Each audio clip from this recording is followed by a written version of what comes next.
Hello all. Hope you're doing well today, staying healthy. Hope you've had a great weekend so far. Able to do something fun today. What I want to talk about today is from Daniel chapter 5, and that we need to be teachable. We should try to be teachable.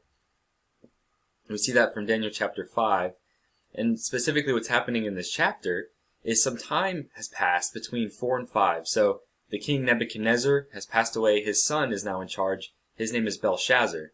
And what's happening is he's having a party for his 1,000 officials. And they're drinking this wine that's really good. And the king says the wine is so good that he wants to get these golden cups that they had retrieved from the temple in Jerusalem to drink out of. So they get these golden chalices out. They start drinking from these cups. And then, out of nowhere, this hand starts writing on the wall. And it's terrifying to him. The king's terrified. And he doesn't have anyone in his kingdom that can read it.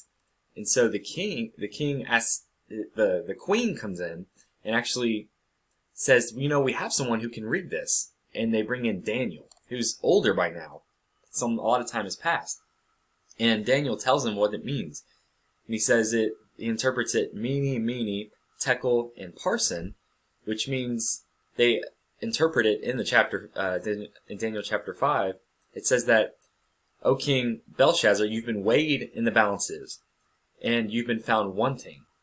And so now, the kingdom is going to be taken from you, and it's going to be given to the Persians. And the chapter goes on to say that this king Belshazzar actually dies that same night, and the kingdom is given to this man named Darius the Great, who's up and coming, and he's a great king.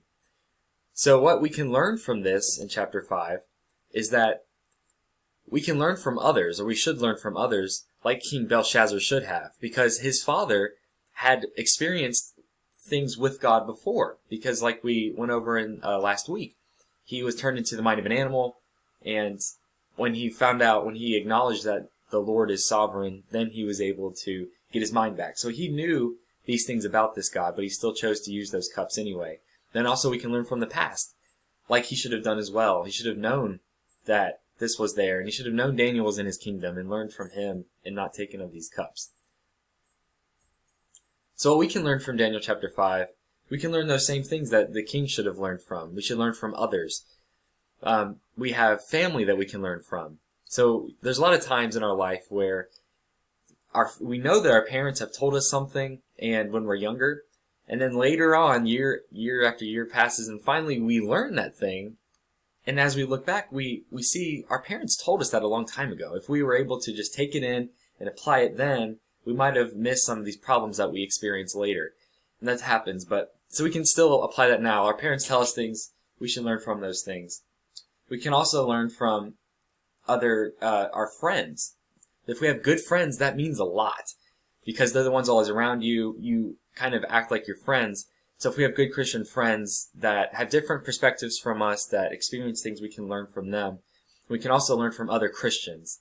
Try to find, other Christians that are more mature than us, further down the road a little bit, and we can follow their example. We can learn how they handled life at these stages, and then we can follow after them. We can also learn from the past, like King Belshazzar should have learned from his past. We can too. One example is we can learn from church history. So, a lot of times as Christians, we have questions about things we want to figure out. We don't know how to think about this thing. But if we look into church history, there's 2,000 years of people asking questions. And they were able to dig in and learn things about their question. And so if we, as a Christian, have a question, it's probably not the first time it's been asked. So we can look into church history and see who else thought this, who else asked this question, and what's the conclusion they came to. So if we can figure that out, it can help us a lot. And then also we can learn from our own past. If the lesson's true that if we don't learn from history, it's doomed to repeat itself, we can see, even in world history, the world wars. Let's look at those. World War I, it's a chaotic mess, we fight it out, and it comes to a conclusion. But there's a lot of lessons that could have been learned in that war that weren't. And therefore, when it ended, it pretty much set up perfectly the situation for World War II. So if the lessons had been learned in World War I, we might have been able to avoid World War II. If we take that lesson into our lives, we can apply that, because there's a lot of things that happen in our lives and we just get through it, but we don't always learn the lessons that we should have through that experience, and so we end up repeating it in the future. So as we experience these things, we should be trying to learn as we go along and try to change our lives in that way. So we've seen now that we can learn from others and we can learn from the past.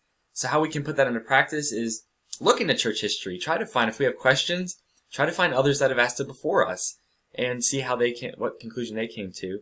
Also try to find a Christian mentor, someone who's further down the road than us, and that will help us be able to learn and follow after their example.